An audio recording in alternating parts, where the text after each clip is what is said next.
intelligence agency that he can't speak to members of Congress or their staff without prior approval.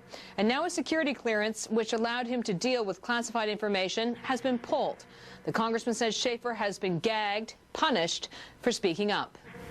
It's obvious to me this is a clear attempt to silence this guy, but now even more than to silence him, to ruin him as a person and a military officer. I've talked to all the Able Danger players, and they all agree this is a witch hunt against Tony. It's wrong, it's un-American, it's unacceptable. Pentagon reportedly does not want the public to hear next week's Senate testimony about the former secret intelligence unit known as Able Danger. Two congressional sources have told Fox News that the military's pressuring senators to move the hearings behind closed doors. When the Able Danger hearings were held, Schaefer and others were gagged. Eventually, Schaefer would be able to speak at a whistleblower's hearing. Many of us take seriously our oath of office to support and defend the Constitution against all enemies, foreign and domestic. Let me be upfront here. I am no Boy Scout. I was not hired as an intelligence officer because I hung out at the Christian Science reading room. My job is to get information using tried and true intelligence methodologies. According to my legal counsel, until I disclosed the Able Danger information, I was a rock star.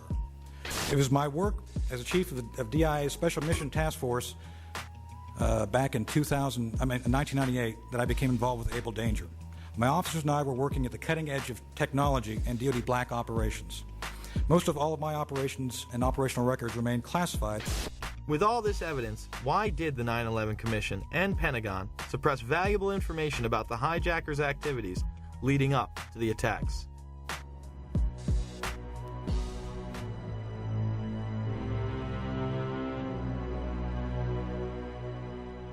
It was widely reported that men had been celebrating the attack after recording the first plane strike. They were not Al-Qaeda, but they were detained. I grabbed my binoculars and I could see the towers from my window. And this is where I'm looking.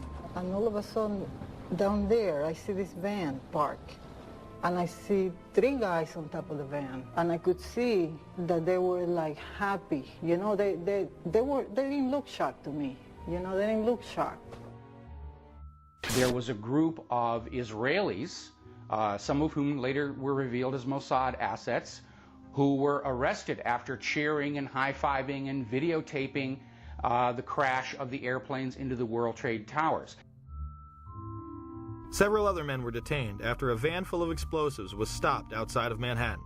Earlier we had heard that an FBI spokesperson said that there was a report on the George Washington Bridge, which is another facility which you folks are responsible for policing, a report that there had been a van stopped there that had explosives. Asked this week about another sprawling investigation and the detention of 60 Israelis since September 11th, the Bush administration treated the questions like hot potatoes. I would just refer you to the Department of Justice with it. I'm not familiar with the report. I'm aware that some Israeli citizens have been detained. With respect to why they are being detained and the other aspects of your question, whether it's because they are in intelligence services or what they were doing, I will defer to the Department of Justice and the FBI to answer that. On March 6, 2002, a draft report from the DEA said it may well be an organized intelligence gathering activity.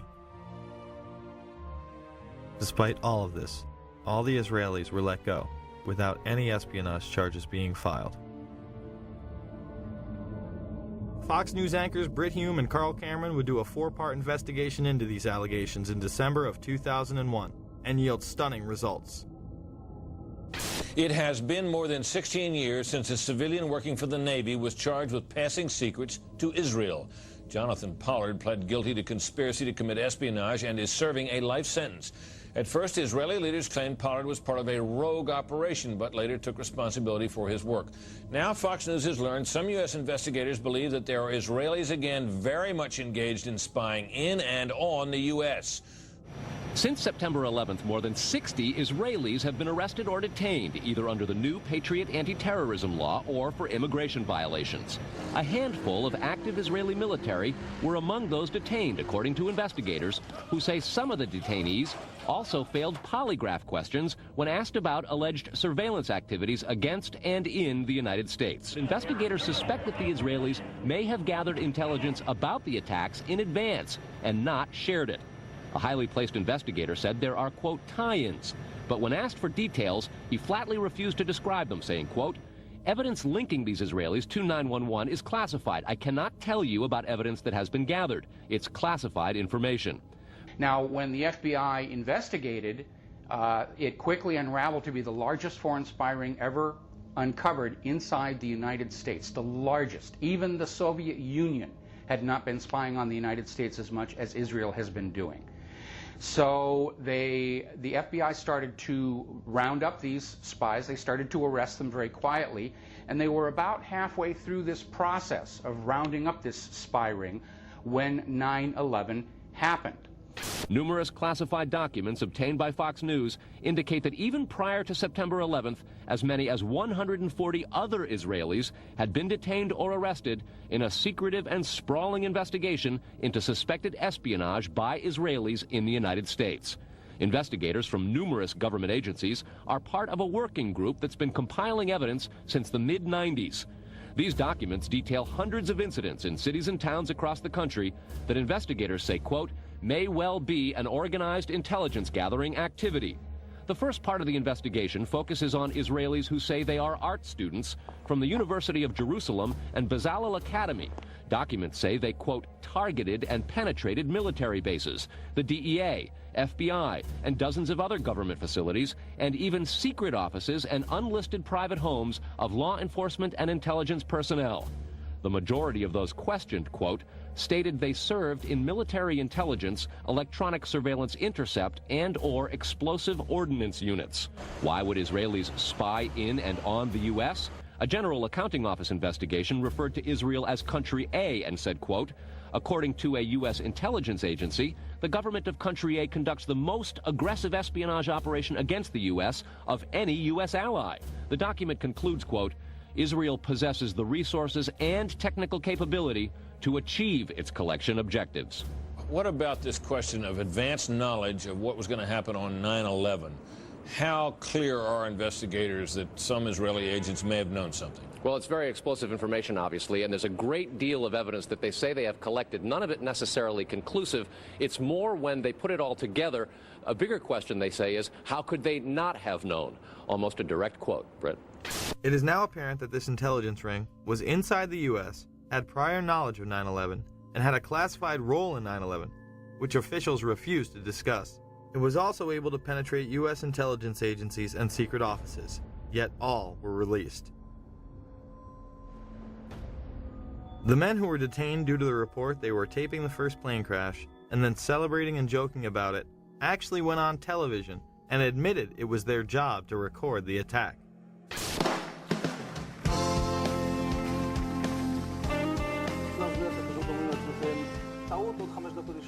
And at that point, we were taken for another round of questioning, this time related to our allegedly being members of Mossad.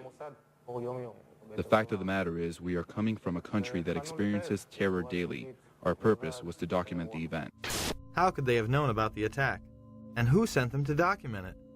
The evidence points to a large intelligence network inside the United States that had teams on the ground, such as the ones recording the attack, and electronic surveillance teams gathering information.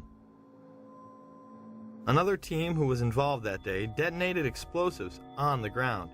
We have both suspects under K. We have the suspects who drove in the van exploded. Yeah, I just want to make sure you and your guys are all right over there, K, that's all. You know, we have both Trans driven that exploded. What location? King Street between 6 and 7. Shooting is on the scene on King 6 or 7. What unit are you?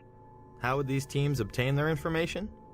The investigation on our side basically tracked back to two companies. The first one was called Amdocs. This is an Israeli-owned company which does the billing for 90% of the telephone companies inside the United States. Fox News has learned that some American terrorism investigators fear certain suspects in the September 11th attacks may have managed to stay ahead of them by knowing who and when investigators are calling on the telephone. How? By obtaining and analyzing data that's generated every time someone in the U.S. makes a phone call. One sitting in city, please. Here's how the system works. Most directory assistance calls and virtually all call records and billing in the U.S. are done for the phone companies by Amdocs Limited, an Israeli-based private telecommunications company. Amdocs has contracts with the 25 biggest phone companies in America and more worldwide. It is virtually impossible to make a call